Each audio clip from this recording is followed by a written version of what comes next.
भाई, ये गलत है। प्लीज अपनी उंगली बाहर निकालो। मैं तुम्हारी बहन हूं। मैं आपको कितना शरीफ समझती थी, लेकिन भाई ने मेरी एक न सुनी, और जो जो उसके मन में था वो सब उस रात भाई ने मेरे साथ किया। आखिर ये सब कैसे हुआ, वो सब बताऊंगी आपको इस कहानी में। मैं बिहार की रहने वाली हूं। मेरा नाम सुमन है। मेरी उम्र 18 साल है। लोग कहते हैं कि मैं दिखने में काफी अट्रैक्टिव हूं, और शायद इसीलिए मोहल्ले के लड़के अक्सर मुझे लेकर बातें करते हैं। मेरा परिवार बहुत छोटा है। मैं, मेरा छोटा भाई और मम्मी पापा का निधन तब हो गया था जब मैं 7 साल की थी। मम्मी को पापा की जगह बैंक में नौकरी मिल गई। पापा की तरह अपने अपने काम पर चले गए। घर में अकेली थी और कुछ करने का मन नहीं हो रहा था। मैं यूट्यूब पर कहानियां पढ़ने लगी, शायद कुछ दिल बहल जाए। तभी मम्मी का फोन आया। उन्होंने कहा, आज मुझे आने में देर हो सकती है। मैंने कहा, ठीक है मम्मी, आप आराम से आओ। उसके बाद न जाने क्यों मन बहुत खाली खाली सा लगने लगा। मैं बेड पर लेट गई और कब मुझे नींद आ गई पता ही नहीं चला। अचानक से मेरी नींद खुली, पर मैं हिली नहीं। मुझे लगा जैसे कोई मेरे पास बैठा हुआ है। मुझे महसूस हुआ कि कोई धीरे धीरे अपनी उंगली से मुझे टच कर रहा है। पहले तो मुझे समझ ही नहीं आया कि ये क्या हो रहा है, लेकिन जैसे ही मैंने हल्के से अपनी आंखें खोलीं, मैं अंदर तक हिल गई। मेरा छोटा भाई, जिसे मैं हमेशा मासूम और शरीफ समझती थी, वही मेरे पास बैठा था। मुझे यकीन नहीं हो रहा था कि ये यहीं कर रहा है। मेरा दिल बहुत तेज धड़ करने लगा था और मुझे समझ नहीं आ रहा था कि मैं क्या करूं। कुछ भी कहने की हिम्मत नहीं जुटा पाई। मैं सोच रही थी कि वो ऐसा क्यों कर रहा है।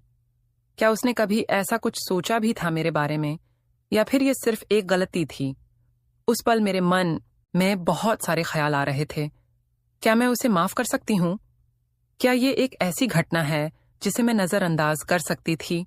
लेकिन साथ ही मुझे न जाने क्यों उस पल में गुस्सा नहीं आ रहा था, बल्कि उल्टा में उलझन में थी।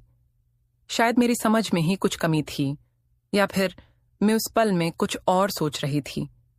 कुछ समय बीत गया और मैं अभी भी सोने का नाटक कर रही थी। तभी अचानक महसूस हुआ कि भाई मुझे हल्के से जगाने की कोशिश कर रहा है। उसकी उंगलियां मेरे कंधे पर हल्के से छू रही थीं, लेकिन मैंने अपनी आंखें नहीं खोली। मैं जानती थी कि मैं पूरी तरह से जाग रही हूं, लेकिन वो शायद सोच रहा था कि मैं गहरी नींद में हूं। धीरे धीरे उसकी हरकतें बढ़ने लगीं। पहले जहां वो बस हल्का स्पर्श कर रहा था, अब उसकी हिम्मत और बढ़ने लगी थी। मैं समझ नहीं पा रही थी कि वह क्या कर रहा है या क्या करना चाहता है, लेकिन मैं चुपचाप देख रही थी। मेरे मन में कई सवाल उठ रहे थे। ये मासूम भाई अचानक इतना बदल कैसे गया? उसने ऐसा क्यों किया? मैं समझ नहीं पा रही थी कि वह मुझे नींद में क्या खिलाने की कोशिश कर रहा था। मेरे होंठ बंद थे, लेकिन फिर भी उसने कोशिश की कि मैं कुछ खा लूं। मैंने सोचते हुए जानबूझकर अपने होंठ थोड़े से खोल दिए। मैंने ऐसा महसूस कराया जैसे मैं नींद में हूं, और मेरे होंठ अपने आप ही खुल गए हैं। उस पल में मेरे अंदर एक अजीब सी घबराहट थी, लेकिन मैंने उसे जाहिर नहीं होने दिया।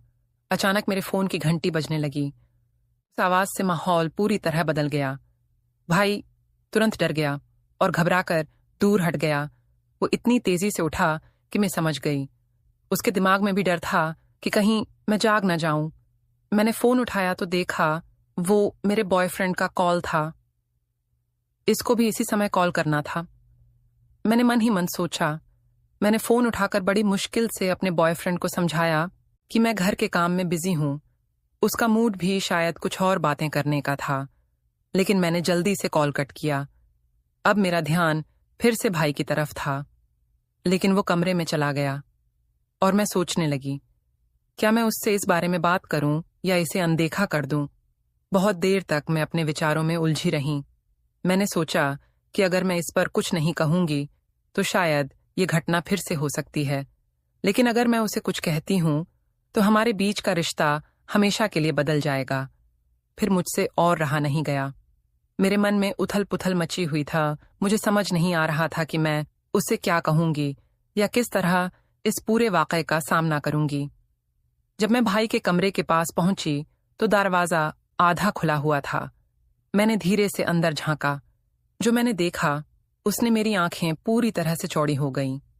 भाई बेड पर लेटा हुआ था और वो अपने हाथों से कुछ ऐसा कर रहा था जिसे मैं अब तक सिर्फ एक बच्चे की तरह देखती थी वो ऐसा कर सकता है। मैंने कभी सोचा भी नहीं था। 1 मिनट तक मैं बस दरवाजे पर खड़ी देखती रही। मेरे दिमाग में कई सवाल उठ रहे थे। आखिर उसे क्या हो गया है? क्या वो सच में ऐसा कर रहा है या फिर मैं किसी भ्रम में हूं? मैंने खुद को शांत करने की कोशिश की, लेकिन मेरी आंखें उस सामने बिल्कुल अलग रूप में था। उसे इस हालत में देखकर मुझे एहसास हुआ कि शायद उसने बचपन से कुछ ऐसा देखा या महसूस किया है जिसके बारे में मैंने कभी सोचा ही नहीं। मेरे हालत में टोकूंगी तो हमारे बीच क्या होगा? मैं मन ही मन सोचने लगी कि उसने मेरे साथ कुछ गलत कर दिया तो उतने में उसने मुझे देख ही लिया और वही हुआ जिसका मुझे डर था। तो दोस्तों, इसका पार्ट 2 आने वाला है, तो अभी चैनल को सब्सक्राइब करें ताकि हर अपडेट आप तक सबसे पहले पहुंचे